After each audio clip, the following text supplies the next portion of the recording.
Okay, here we are back again with more Mass Effect 2 Codex. Alright. Now we're at non-sapient creatures. Ooh. Husks. After the Geth secure a location, they round up and impale dead and living bodies on mechanical spikes. The spikes rapidly transform these victims into withered husks, extracting water and trace minerals and replacing them with cybernetics. The cybernetics reanimate the lifeless flesh and tissue, transforming the bodies into mindless killing machines. Some Alliance soldiers refer to the husk-generating spikes as dragon's teeth, a reference to the mythological berserkers who sprang up from the earth wherever the teeth of the dragon Ares were planted. Dragon's teeth and husks bear little resemblance to other pieces of Geth technology, probably because they're not Geth. No one is sure why a synthetic race would bother to drain the minuscule amount of recoverable resources from organic corpses, though the value of reusing them as shock troops is obvious. Here's one on scions. Woohoo! Though the exact fate of species captured by the collectors is unclear, the humanoid appearance of the scions give ghastly clues. The scions' frame and skull are similar to those of human or Asari, but the bone structure is overlaid with a metallic resin. Posthumous examination of their bodies reveals a skin tone resembling that of Reaper husks, but their transformation process seems more extensive. Like husks, they are cybernetically modified on a nano scale so they can operate even in hard vacuum. Hoses rather than veins and muscle tissue join major portions of the body together. One arm is replaced with a construct that fits a large rifle, turning the creature into a humanoid weapons platform, and a fleshy sac is supported by the creature's back and head. These sacs contain brain matter and spinal tissue, too much to have come from just one victim. This indicates scions are an amalgam of several individuals, with one primary victim providing the frame and several secondaries providing the flesh for a decentralized semi-mechanical nervous system. This decentralization makes them highly resistant to gunshot wounds. Even a headshot is not a certain kill. The scions' weapons, however, indicate that scions retain some living tissue, or at least sustain some of the same electrochemical reactions as those of a human biotic. The weapon creates a powerful warp effect, which is consistent with the nodules visible in the scions' expansive nervous system. Given the rarity of human biotics, it seems likely that these dust-form nodules are deposited during their transformation, rather than requiring a biotic victim in the first place. Gotta love that yummy body horror. Thresher maws are subterranean carnivores that spend their entire lives eating or searching for something to eat. Threshers reproduce via spores that can lie dormant for millennia, yet are robust enough to survive prolonged periods in deep space and atmospheric re-entry. As a result, thresher spores appear on many worlds, spread by previous generations of space travelers. The body of a thresher never entirely leaves the ground. Only the head and tentacles erupt from the earth to attack. In addition to physical attacks, threshers have the ability to project toxic chemicals and emit bursts of infrasound as a shockwave weapon. The Alliance first encountered threshers on the colony of Akuz in 2177. After contact was lost with the Pioneer team, Marine units were deployed to investigate. The shore parties were set upon by hungry threshers, and nearly the entire assault force was killed. Alliance forces recommend engaging threshers with vehicle-mounted heavy weapons. Varen are omnivores with a preference for living prey. Originally native to the Krogan homeworld of Tuchanka, they are, like most life from Tuchanka, savage, clannish, and consummate survivors. They are pack hunters when vulnerable prey is readily available, and become scavengers when outnumbered or outclassed. Their supreme adaptability, vicious demeanor, and rapid breeding cycle have made them ubiquitous and dangerous pests on many worlds. Virtually everywhere the Krogan have been, Varen infestations have followed, wreaking havoc with the native ecology. The Krogan have had a love-hate relationship with Varen for millennia, alternately fighting them for territory and embracing them as treasured companions. To this day, Krogan raise them as beasts of war. A common subgenus of Varen has metallic silver scales, leading to the rather unusual nickname fish dogs. Okay, as I said in the last time, we're going to skip this one, and we're going to skip this one for now because they're associated with DLC that I haven't played yet, so we'll get to them later on as I play those DLC. So yeah, Battle of the Citadel. Oh, this is a fun little, this is basically a recap of the final battle of like Mass Effect 1. So I probably don't need to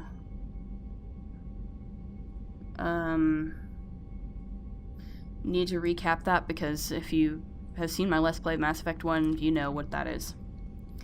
But Citadel Conventions. These diplomatic talks occurred in the wake of the Krogan rebellions as a response to the destruction of the conflict and an attempt to distance the Council from the brutal Krogan warfare. The conventions regulate the use of weapons of mass destruction. A WMD causes environmental alteration to a world. A bomb that produces a large crater is not considered a WMD. A bomb that causes a nuclear winter is. Use of WMD is forbidden on garden worlds like Earth, with ecospheres that can readily support a population. If a habitable world is destroyed, it will not be replaced for millions of years. The conventions do not forbid the use of WMD on hostile worlds or in sealed space station environments. Many militaries continue to develop and maintain stockpiles. The conventions graded weapons of mass destruction into tiers of concern. Tier 1 is the greatest threat to galactic peace. Tier 1, large kinetic impactors such as asteroid drops or deorbiting space stations. Effectively free and available in any system in the form of debris left over from planetary accretion, kinetic impactors are the weapon of choice for terrorists and third galaxy nations. Tier 2, uncontrolled self-replicating weapons such as nanotechnology, viral or bacteriological organisms, von Neumann devices, and destructive computer viruses. These weapons can lie dormant for millennia, waiting for a careless visitor to carry them on to another world. Tier 3, large energy burst weapons such as nuclear or antimatter warheads. And Tier 4, alien species deliberately introduced to crowd out native forms necessary for the health of an ecosystem. Ecological tampering can take years to bear fruit, making it difficult to prove. Citadel Council. The Council is an executive committee composed of representatives from the Asari Republics, the Turian Hierarchy, and the Solarian Union. Though they have no official power over the independent governments of other species, the Council's decisions carry great weight throughout the galaxy. No single Council race is strong enough to defy the other two, and all have a vested interest in compromise and cooperation.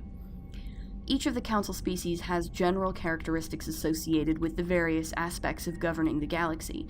The Asari are typically seen as diplomats and mediators. The Solarians gather intelligence and information.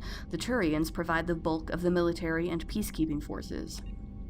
Any species granted an embassy on the Citadel is considered an associate member, bound by the accords of the Citadel Conventions. Associate members may bring issues to the attention of the Council, though they have no input on the decision. The Human Systems Alliance became an associate member of the Citadel in 2165. Citadel space is an unofficial term referring to any region of space controlled by a species that acknowledges the authority of the Citadel Council. At first glance, it appears this territory encompasses most of the galaxy. In reality, however, less than 1% of the stars have been explored. Even Mass Effect FTL drive is slow relative to the volume of the galaxy. Empty space and systems without suitable drive discharge sites are barriers to exploration. Only the mass relays allow ships to jump hundreds of light years in an instant, the key to expanding across an otherwise impassable galaxy. Whenever a new relay is activated, the destination system is rapidly developed. From that hub, FTL drive is used to expand to nearby star clusters.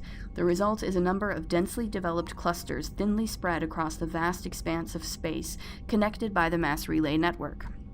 I really like how Mass Effect deals with the reality that the galaxy is way, way bigger than even faster than light travel would allow us to actually traverse, even if faster than light travel was actually real. I do appreciate that, they actually bother to address that issue, because a lot of sci-fi never really bothers to address that.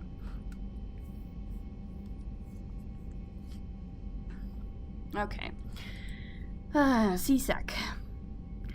Citadel Security is a volunteer police service answering to the Citadel Council. The 200,000 constables of CSEC are responsible for maintaining public order in the densely populated Citadel. They also provide pirate suppression, customs enforcement, and search and rescue throughout the Citadel cluster. CSEC has 6 divisions. Enforcement, uniformed officers who patrol the Citadel and respond to emergencies. Investigation, detectives who puzzle out the truth behind crimes and bring perpetrators to justice. Customs screens the thousands of passengers and cargo containers that pass through the Citadel's ports every day. Network deals with cybercrimes like identity and copyright theft, hacking and viral attacks, and illegal artificial intelligence. Special Response deals with hostage situations, bombs, and heavily armed criminals. In the unlikely event that attackers board the Citadel, they are also the front line of defense, armed with military-grade equipment. Patrol, naval arm, with ships stationed throughout the Citadel cluster. Unlike the other divisions, they are rarely seen at the Citadel, nor do they stay in one place long. Joining CSEC is prestigious. Applications must be sponsored by a Citadel counselor or the ambassador of an associate council race. Generally, applicants have many years of distinguished service in the military or police forces of their nation, but an inexperienced applicant with demonstrable talent will be fairly considered. CSEC and the Spectres are often at odds. Many CSEC members, notably current Executive Venari Palin, believe that allowing Spectres to be above the law is a dangerous practice. The actions of Saren Arterius lend credence to this position. The Spectres, in turn, are aggravated when CSEC's dedication to procedure and due process hampers their investigations. Citadel Station Foundations. The undersides of the wards, between the inhabited superstructures and impenetrable outer hull, are called the foundations. These dangerous areas are filled with life support systems and power plants. Officially, only the keepers are allowed in the foundations. In reality, the foundations are the slums of the Citadel, home to criminals, minorities, transients, and occasional stateless exiles. Some stay in the foundations of their own will. Others end up there when the opportunities they sought in the Citadel do not come. The station's recycling systems are located in the foundations. These manufacture a variety of artificial organic pastes that can be eaten for sustenance. They are free and nutritious, but nearly tasteless and of unpleasant texture. Poorer Citadel residents quickly become adept at dressing up this bland fare with sauces and spices, while imported foodstuffs are a popular luxury of the wealthy. Presidium Ring. The ring is an enclosed loop of park-like space serving as the connection point for the wards. The interior walls are lined with the embassies of influential species and private residences for the galaxy's elite. The Presidium is full of open-air restaurants, bars, and luxurious meeting areas. Gravity is about 1/3 Earth normal. A holographic sky is projected over the ceiling of the ring. Unlike the 24/7 bustle of the wards, the Presidium maintains a 20-hour day schedule, with a 6-hour night where lights are dimmed and the sky goes through a night cycle. Offices and residences are often open to the interior. It is not unusual for embassies to have no exterior wall at all. This does not cause a crime problem due to the heavy CSEC presence and ubiquitous monitoring devices on the Presidium. Thieves are quickly identified and apprehended. The ring is the location of the Citadel's spaceports. Being closer to the center of spin, there is less motion for a ship to match, and the reduced spin gravity makes handling cargo easier.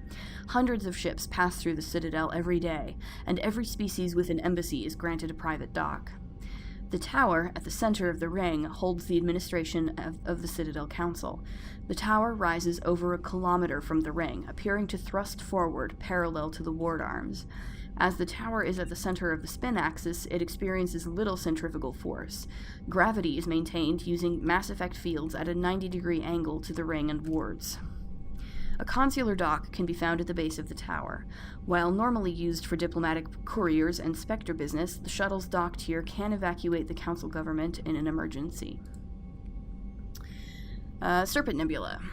The Citadel is surrounded by a blue-tinted reflection nebula. The light of the nebula is actually light from the Citadel, scattered and reflected back at the station.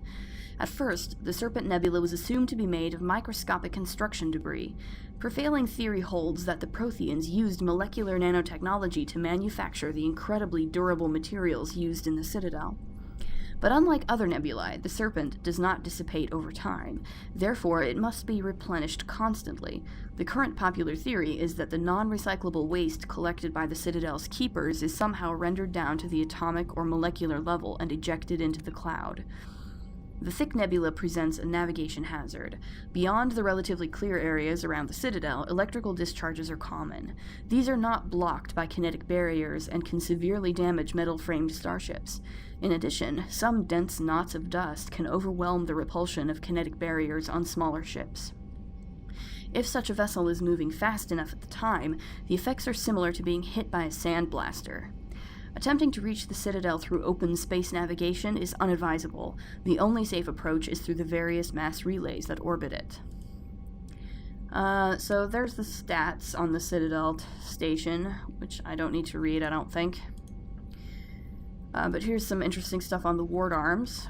The majority of the Citadel's population lives in the wards, the 5 massive arms of the station that house the residential and commercial districts. Many galactic races have established cultural enclaves here. Population density and cost of living are extremely high, akin to Earth cities such as Hong Kong and Singapore. The wards are open-topped with skyscrapers rising from the superstructure. Towers are sealed against vacuum as the breathable atmosphere envelope is only maintained to a height of about 7 meters. The atmosphere is contained by the centrifugal force of rotation and a membrane of dense, colorless sulfur hexafluoride gas held in place by carefully managed mass effect fields. The view from the wards is spectacular. In the background, stars, Serpent Nebula, and the nearby blue giant called the Widow move across the sky as the station rotates to stabilize itself. In the foreground, the lights of buildings and vehicles on the opposing ward arms perpetually shine. The Citadel has no real day or night. While the station keeps to standard galactic time for political functions, businesses rarely close, and residents acclimate to sleep and work according to personal need rather than a day-night cycle. Additions and modifications are constantly being constructed, though they must stay within certain specifications that will not compromise the operation of the station. Occasionally, the Keepers will descend on an area of the wards and move or change the architecture without explanation. Residents have learned to live with these inexplicable intrusions. And the Treaty of Phyrexian. Due to the destructive potential of dreadnoughts, the Council races agreed at the Phyrexian Naval Conference to fix a ratio of dreadnought construction between themselves. At the top of the pyramid is the peacekeeping Turian fleet. Below the Turians are the other Council races, currently the Asari and Solarians. Council associate races are at the bottom. The Human Systems Alliance is part of this last group. This is a holdover from Mass Effect 1. Obviously, the humans are now technically part of one of the Council races. But the ratio of Turian to Council to Associate Dreadnoughts is 5 to 3 to 1. For every Dreadnought humans are permitted to build, the Asari have 3 and the Turians 5. That's all interesting bits of information. Sure, why don't we read a little bit about Earth? The homeworld and capital of humanity is entering a new golden age. The resource wealth of a dozen settled colonies and 100 industrial outposts flows back to Earth, fueling great works of industry, commerce, and art. The great cities are greening as arcology skyscrapers and telecommuting allow more efficient use of land. Earth is still divided among nation-states, though all are affiliated beneath the overarching banner of the Systems Alliance. While every human enjoys a longer and better life than ever, the gap between rich and poor widens daily. Advanced nations have eliminated most genetic disease and pollution. Less fortunate regions have not progressed beyond 20th century technology and are often smog-choked, overpopulated slums. Sea levels have risen 2 meters in the last 200 years, and violent weather is common due to environmental damage inflicted during the late 21st century. The past few decades, however, have seen significant improvement due to recent technological advances. I think it's kind of sad that they assume it's going to take us at least 200 years to actually get our shit together, i.e. climate change. Let's learn about the First Contact War. Humanity's first contact with an alien race occurred in 2157. At that time, the Alliance allowed survey fleets to activate any dormant mass relays discovered, a practice considered dangerous and irresponsible by Council-aligned races. When a Turian patrol discovered a human fleet attempting to activate a relay, they attacked. 1 human vessel survived, retreating to the colony of Shanxi. The Turians followed, quickly defeating the local forces. Shanxi was occupied, the first and to date only human world to be conquered by an alien species. The Turians believed the handful of ships they defeated represented the bulk of human defenses, so they were unprepared when the Second Fleet under Admiral Cassini Drescher launched a strong counteroffensive, evicting them from Shanxi.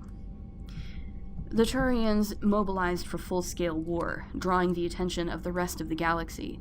The Council quickly intervened, forcing a truce. Fortunately for humanity, the First Contact War was ended with a diplomatic solution. Mostly. Let's learn about Jump Zero. Gagarin Station is the largest deep space station built by humanity, a Bernal sphere design with a 500-meter diameter habitable area. It was constructed beyond Pluto, nearly 80 astronomical units or 12 billion kilometers from Sol. Moving crew and material to this location bankrupted most of the backers. Gagarin was placed at the inner edge of the heliopause, the point at which the solar wind can no longer push back the interstellar medium. It was built to test a number of faster-than-light drive principles that theoretically could only occur in interstellar space. The station was nicknamed Jump Zero, as it was intended to be the jumping-off point for humanity's expansion into the galaxy. Shortly after the station was completed, the Prothean ruins were discovered on Mars, rendering the entire effort moot. After struggling to make a profit for a decade, Gagarin was sold to the Systems Alliance in 2159 for a fraction of its construction costs. The Alliance refurbished it as a research and training center for the recently discovered biotic phenomenon. In 2169, the Biotic Acclimation and Training Program was shut down, and Gagarin became a general research facility. Its remote location and intentional isolation from the extranet makes it popular for dangerous research, particularly in the field of artificial intelligence. Humanity's first stable AI, the Alliance-sponsored ELIZA, achieved sapience at Gagarin in 2172. Today, Gagarin Station has a permanent population of approximately 9,000. A plan has been proposed to move it to the gravitationally stable barycenter point between Pluto and the Charon Relay, allowing it to serve as a gateway facility between the Sol and Arcturus systems. The high cost of safely moving its mass has delayed this indefinitely. Hoo-wee. Alright, genetic engineering. In the 22nd century, manipulation of the human genome became commonplace. Techniques of genetic engineering advanced to the point where the rich could custom-build fetuses that grew into stronger, smarter, and more attractive adults. In more permissive regions, custom-designed life forms and uplifted animals occupied an ill-defined niche between property and sapient being. Travel to planets with unique forms of life brought an awareness that Earth's unique biodiversity could be lost if spliced and hybridized to gain useful alien qualities. The Sodom-Walcott Genetic Heritage Act was passed by the Systems Alliance Parliament in 2161. It imposed sharp restrictions on controversial uses of genetic engineering, but provided government subsidies for beneficial applications. Screening and therapy.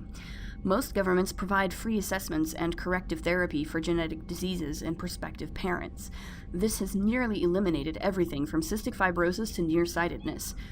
The earlier screening and therapy is performed, the more comprehensive the results. Though ideally performed on artificially fertilized zygotes in a lab, procedures are available for embryos in the womb and newborns out of respect for personal beliefs. Enhancement.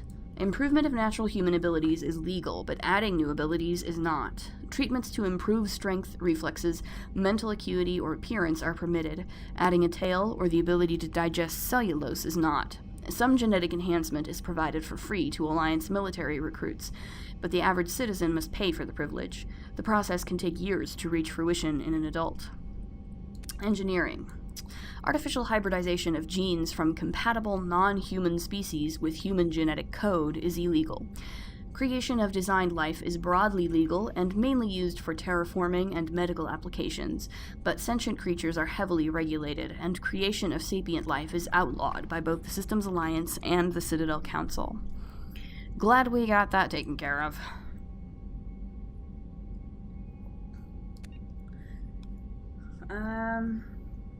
This is just the geological survey stuff from Mass Effect 1.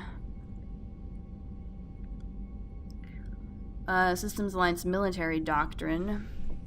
The Alliance military is of great concern to the galaxy. At first contact with the Turians, they were completely inexperienced. Turian disdain changed to respect after the relief of Shanxi, where the humans surprised them with novel technologies and tactics. The human devotion to understanding and adapting to modern space warfare stunned the State Council races. For hundreds of years, they had lived behind secure walls of long-proven technologies and tactics. The Council regards the Alliance as a sleeping giant. Less than 3% of humans volunteer to serve in their military, a lower proportion than any other species. While competent, Alliance soldiers are neither as professional as the Turians nor as skilled as the Asari. Their strengths lie in fire support, flexibility, and speed. They make up for lack of numbers with sophisticated technical support, VIs, drones, artillery, electronic warfare, and emphasis on mobility and individual initiative. Their doctrine is not based on absorbing and dishing out heavy shocks like the Turians and Krogan. Rather, they bypass enemy strongpoints and launch deep into their rear, cutting supply lines and destroying headquarters and support units, leaving enemies to wither on the vine. On defense, the human military is a rapid reaction force that lives by Sun Tzu's maxim, "He who tries to defend everything defends nothing." Garrisons are intended for scouting rather than combat, avoiding engagement to observe and report on invaders using drones. The token garrisons of human colonies make it easy for alien powers to secure them, for which the Alliance media criticizes the military. However, the powerful fleets stationed at phase gate nexuses such as Arcturus are just a few hours or days from any colony within their sphere of responsibility. In the event of an attack, they respond with overwhelming force. Let's see. We know the military jargon, and we know the ranks, because it's a modified version of the pretty standard sort of Navy jargon and ranking. The N7 thing, though, is pretty cool. This is the vocational code system. It classifies the career path of all serving personnel. The MVC consists of one letter and one number. A soldier's MVC indicates proficiency, not rank. The letter notes career path. The number indicates level of experience, as indicated by service record, technical scores, and commendations. All 26 letters are used, and numbers run from 1 to 7. N is the letter code for Special Forces personnel. So that's why Shepard has N7 on their armor, because that's their proficiency, I guess, and the career path that they're on. The Terra Firma party, right. Terra Firma is an alliance political party formed after the First Contact War. Its policy agenda is based on the principle that Earth must stand firm against alien influences. This covers a variety of legislation. Recent activities by Terra Firma include opposition to a law requiring high school alien language study, a proposal to increase tariffs on alien imports, and leading a popular movement to mark the First Contact War with a public holiday. Though founded by well-meaning individuals who feared the submersion of native human cultures under a wave of alien vogue, Terra Firma's agenda attracts many jingoists and xenophobes. Yeah, I get that. Like, the idea that, of wanting to preserve the various Earth cultures and not just see them sort of vanish under a wave of, incoming alien cultures is, I think, generally a noble one. It's sort of the idea that, a lot of European countries have laws to sort of encourage local art in the, so that it doesn't get completely lost in the face of U.S., movies and stuff coming in. So it kind of makes sense, and it does make a certain amount of sense. But yeah, it's one of those things where it's like that kind of rhetoric would really easily get sort of hijacked by racists, basically. The relatively noble goal of wanting to preserve human culture would pretty quickly get subsumed under a lot of really racist rhetoric. Because that's just how people are. Because people are racist. What a surprise. So yeah, I think I'm going to come to the end here, and I think in the next episode I'll probably just leave the Codex for now and actually get back to gameplay, because this has gone on really long. And I'm sure you're ready to get back to gameplay as much as I am. So yeah, we'll come back to the Codex later and read more from it some other time. Maybe devote a couple of episodes to it after a while, and get some more in. But yeah, as always, if you like what you see, please like, comment, subscribe, and we'll see you in the next episode. Later!